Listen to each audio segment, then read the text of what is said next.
James കാമറൂണിന്റെ അവതാറിലെ ഞാവി മനുഷ്യരെല്ലാം എന്തുകൊണ്ടാണ് കാണാൻ ഹിന്ദു പുരാണത്തിലെ ദൈവങ്ങളെ പോലെ നീല നിറത്തിലിരിക്കുന്നത്?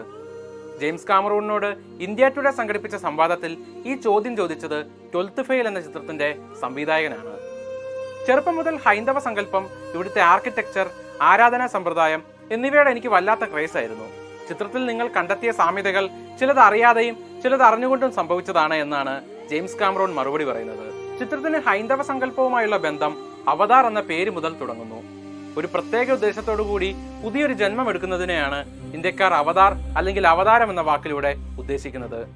ചിത്രത്തിൽ പാണ്ഡോറ എന്ന ഗ്രഹത്തിലേക്ക് ഒരു മിഷനുമായി പോകുന്ന ജെയ്ക് സലി എന്ന നായക കഥാപാത്രത്തിനും മറ്റൊരു ഉടലിലേക്ക് കൂടുവിട്ട് കൂടുമാറേണ്ടി വരുന്നുണ്ട്.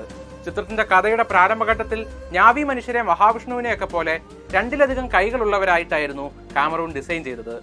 ഞാവി മനുഷ്യർ മാത്രമല്ല, പാണ്ഡോറയ്ക്കായി ഡിസൈൻ ചെയ്ത മിക്ക മൃഗങ്ങൾക്കും സാധാരണയിൽ കൂടുതൽ കൈകാലുകൾ ഉണ്ടായിരുന്നു. എന്നാൽ ബജറ്റ് പ്രശ്നം കാരണം മനുഷ്യർക്ക് 2 കൈ മതിയെന്നായി. എന്നാൽ മൃഗങ്ങൾക്ക് ആദ്യം നിശ്ചയിച്ചതുപോലെ തന്നെ സിനിമയിൽ കാണാൻ സാധിക്കും. പാണ്ഡോറയിലെ സസ്യജീവി വർഗ്ഗങ്ങളെയും മണ്ണിനെയും ജലത്തെയും എല്ലാം പരസ്പരം കൂട്ടിയിണക്കുന്ന ദിവ്യമായ ഒരു എനർജിയായ എയ്വ എന്ന സങ്കല്പം ഹിന്ദുയിസത്തിലെ ബ്രഹ്മയുമായി ഏറെ സാമ്യമുള്ളതായി കാണാം. ഞാവി മനുഷ്യരുടെ വസ്ത്രധാരണം, ഭാഷ, അങ്ങനെ പലതിനും ജെയിംസ് കാമറൂണിന് ആഫ്രിക്കൻ ട്രൈബുകളുടെയും അമേരിക്കൻ തദ്ദേശീയരുടെയും സംസ്കാരം പ്രചോദനമായിട്ടുണ്ട്. എന്നാൽ നാവികളുടെ പ്രകൃതിയുമായുള്ള ബന്ധം, ദിവ്യവൃക്ഷം എന്ന സങ്കല്പം, അങ്ങനെ പലതിലും ജെയിംസ് കാമറൂൺ ഒളിപ്പിച്ച ഫിലോസഫി നമുക്കാർക്കും അന്യമല്ല. അവതാറിൽ അങ്ങനെ പലതരത്തിലുള്ള സാംസ്കാരിക പഠനങ്ങളും സമകാലിക പ്രസക്തിയുള്ള രാഷ്ട്രീയവും കാണാൻ സാധിക്കും. ഭാവിയിൽ എവിടെയോ മനുഷ്യനും അന്യഗ്രഹ ജീവികളുമായി നടക്കുന്ന വെറും ഒരു പോരാട്ടത്തിന്റെ കഥയായിരുന്നില്ല ഒരിക്കലും അവതാർ സിനിമകൾ.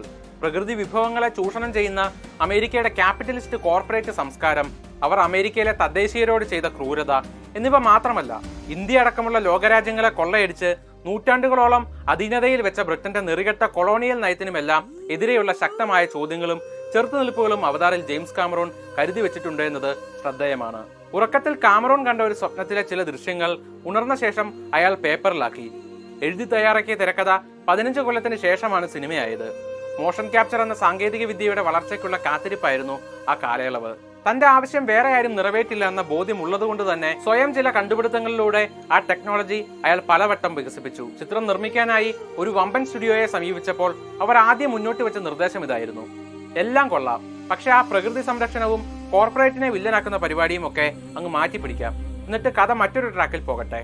കാമറൂണിന്റെ മറുപടി ഇതായിരുന്നു: സൗകര്യമില്ല, ചെയ്യുന്നെങ്കിൽ ഈ പ്രകൃതി സംരക്ഷണവും ആന്റി കോർപ്പറേറ്റ് കഥയും ചെയ്താൽ മതി. സിനിമാ സംവിധായകൻ എന്നതിലുപരി ഒരു ശാസ്ത്രജ്ഞനും പരിസ്ഥിതി പ്രവർത്തകനും ആഴക്കടൽ പര്യവേഷകനും ഒക്കെയായ കാമറൂൺ അവരോട് അത്രയെങ്കിലും പറഞ്ഞില്ലെങ്കിലല്ലേ അത്ഭുതം.